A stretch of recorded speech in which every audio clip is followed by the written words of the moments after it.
everybody, happy Wicked Wednesday and welcome to Shivers. I'm so excited for today's Wicked Wednesday because this Saturday, May 13th, is the 1 year anniversary of Shivers. I want to take a moment to thank all of you who have joined me on this journey, and I can't wait to see where things grow from here. Because this is the 1 year anniversary, I wanted to use today to talk about my plans for Shivers and some of the things that make me passionate about this from the very get-go. Back in October, I mentioned a few of my favorite horror movies and the movies that truly inspired me to be a big fan from the first place. I used to be so afraid of scary movies and haunted houses and all of this type of stuff, so I really wanted to create Shivers as a platform for people who both love and hate horror, and also use this as a platform for people who truly appreciate and are open to art and the unknown. Movies, music, and entertainment as a whole are meant for us to explore our own emotions. And I've always believed that horror is the most amplified version for that. The adrenaline junkie's guide to emotional releases, if you will. Horror is also a really great way for us to understand our perspectives and biases. Being in HR as a career during the day, understanding biases is part of the job. And being able to do that with content is just as important. Back in the 1980s, for example, there was a category created called the video nasties that included a multitude of movies that were deemed too distasteful or gross for the screen. Some of the movies that fall under this category have become cult classics today, and it just goes to show how the hated can become the loved. Don't get me wrong, there are some of these films that are still a lot to handle, but it gives a great high-level view on how some of the grossest films can be looked at through a creative eye. I always use the example of the Saw franchise when I talk about things like this. Saw itself is one of my favorite movies of all time, and it is definitely my favorite horror franchise of all time, simply because of the story. And it's so sad that the gore of the film causes everyday people to hate it and protest it without even watching. Going on a tangent a bit, Saw revolves around this man named John Kramer, who is Jigsaw, and his wife Jill. Both of them are very much fixers, people who want to help and fix other people. John Kramer is a civil engineer, but his wife owns an addiction clinic, a rehab clinic, and she sees people who are of all walks of life, people who are abusing drugs, who are abusing their bodies, who are doing terrible things to other people so that they can get drugs.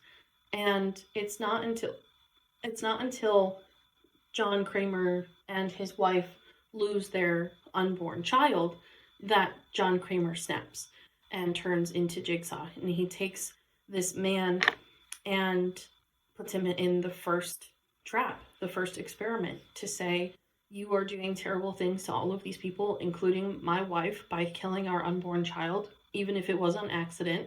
And so I'm going to put you in this trap, and we'll see if you have what it takes to survive. Because on your day-to-day life, you're not grateful for life, and you're using other people to survive and get by. And that's not okay. So by putting him in the trap and having him kind of survive, he gets through the trap, but he loses too much blood. This is really where the start of Saw and the start of Jigsaw comes to life, and John Kramer has this new purpose. And another reason why John Kramer gets into this in the first place is because he was diagnosed with cancer and terminal cancer, and just decides that he wants to end it all. And so he attempts to run his car off a cliff, and his suicide attempt is futile, and he survives. And he has all these pulls sticking out of his stomach, and he rips them out, and he's alive. And so his experience of being ungrateful for life and wanting to die was then snatched away, because he said, well, I actually don't want to die. When I tried to kill myself, I'm happy that I survived. I'm happy to be alive. And so he wants to take this idea and put it on to all these other people who are actively ungrateful for their life. And so all of these traps that he puts people in are people who have either wronged him from a selfish perspective, or people who are ungrateful for their life and just using society to run amok. Either way, it's a good point, and he has lessons for these people. And everything that he says and all of his clues are all about active listening. If you just listen and follow the rules, then you can get out and you'll be fine.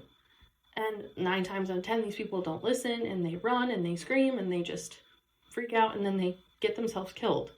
But the people who do listen then become his followers and are just, I'm so transformed from this event. I'm so grateful that this has come about, blah, blah, blah. And they're grateful for their lives and they're grateful for going through a trap. And it's this interesting thought from a psychological perspective of how that actually works.